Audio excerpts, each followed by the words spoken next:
lesson 7. We are going to start with counting from 1 to 100.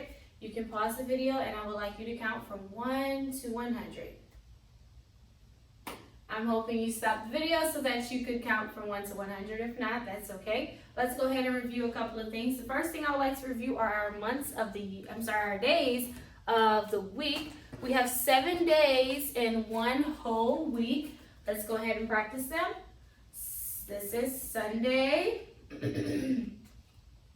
Monday, Tuesday, Wednesday, Thursday, Friday, and Saturday. 7 days in 1 week. Sunday, Monday, Tuesday, Wednesday, Thursday, Friday, and Saturday. Next thing, remember left hand. Here is my left hand. I'll raise it up high. Here is my right hand. I'll touch the sky. Left hand, right hand, roll them all around. Right hand, left hand, pound, pound, pound. If you ever get confused about your left and right, it's always going to be on the board. Left is this way, right is this way. Today we are going to introduce and review our +1 facts. Whenever we are saying +1, we are talking about addition.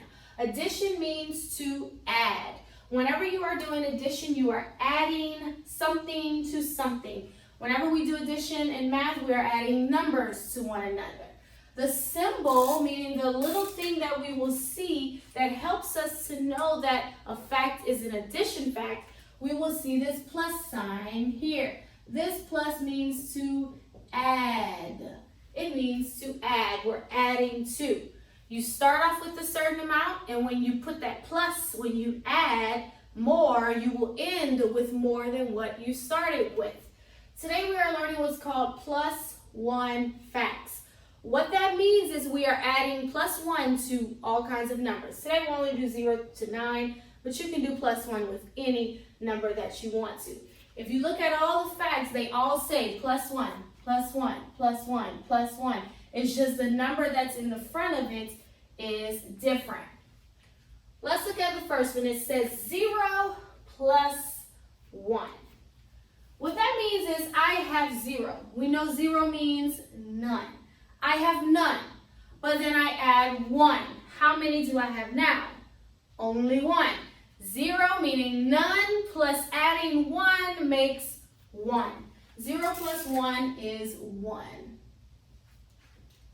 Let's look at the next one. It says 1 plus 1. What that means is I have 1, then I'm plus 1, I'm adding 1 more. How many do I have now? 2. 1 plus 1 equals 2. I had 1, then I added 1 more, that made 2.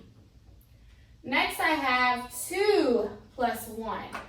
So I have 2, then I added 1 more. Now how many do I have? 3. As you can see, when you are adding, you end up with more than what you started with. I started with 0, but then I added 1, now I have 1. I started with 1, then I added more, I have 2. I had 2, then I added 1, now I have 3. Whenever you are adding, your answer always has to be bigger than what you began with. My number what I end with cannot be smaller. So I couldn't say 0 plus 1 is 0. That wouldn't make sense. If I added something to that 0, that means I should have more than 0. Okay? Let's go ahead and keep going. So 3 plus 1. So I am saying that I have 3, then I'm going to add 4 more. I'm going to add 1 more, that makes 4. So I had 3, I added 1, 1, 2, 3, 4. Next, I have 4 plus 1. I have 4, then I add 1 more, that makes 5. 4 plus 1 is 5. Next, I have 5, then I add 1 more, that makes 6. 5 plus 1 is 6. Next, I have 6 plus 1, that means I had 6, I added 1 more, that makes 7. 6 plus 1 equals 7. Next, I have 7 plus 1. I have 7. I added one more, that makes 8. 8 plus 1, I have 8.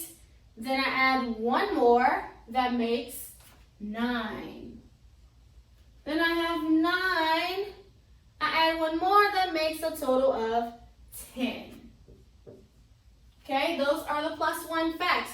You start off with something, then you plus 1, then you equal, meaning you end up total with how many? Let's review them. 0 plus 1 equals 1. 1 plus 1 equals 2. 2 plus 1 equals 3. 3 plus 1 equals 4. 4 plus 1 equals 5. 5 plus 1 equals 6. 6 plus 1 equals 7. 7 plus 1 equals 8.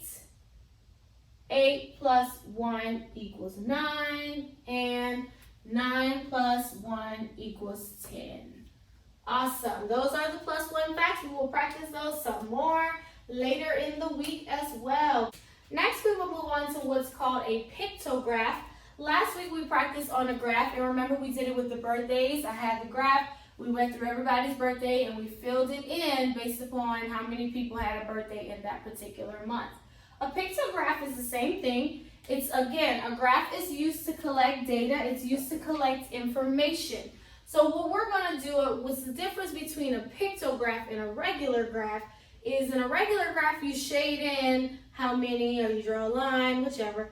But in a pictograph you draw a picture. Look at the word picture. You can see the word, the similarities of the word. Pictograph means that you put a picture in the graph to show how many of each thing instead of just shading it in. I'll give you an example. Say I gave out stickers in the classroom. And the first sticker that I gave out was a heart sticker. And I had 3 students that chose a heart sticker.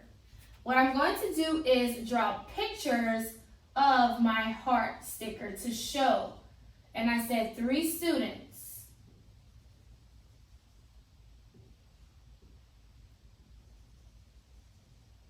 I just filled in the pictograph. 3 students chose the heart sticker. I gave 3 students a heart sticker. Next, we will do the smiley face sticker.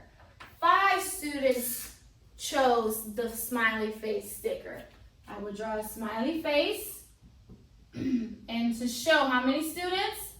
5 students chose the smiley face.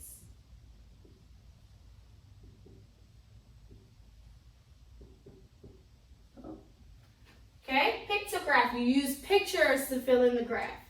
And then the last sticker I gave was a star sticker, and 2 students chose the star sticker. So I will get the star, use the star as my picture, and I will fill it in on my graph. This is the only kind of star Miss Fidges can do, okay? 2 students chose a star sticker. Now I can fill in the information. In your book, you'll see 3 lines right in front of a pictograph. All you're doing on the lines is filling in how many of each picture was on the pictograph.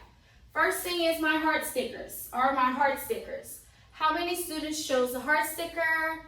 3. Next were my smiley face stickers. How many students chose the smiley face sticker? 5.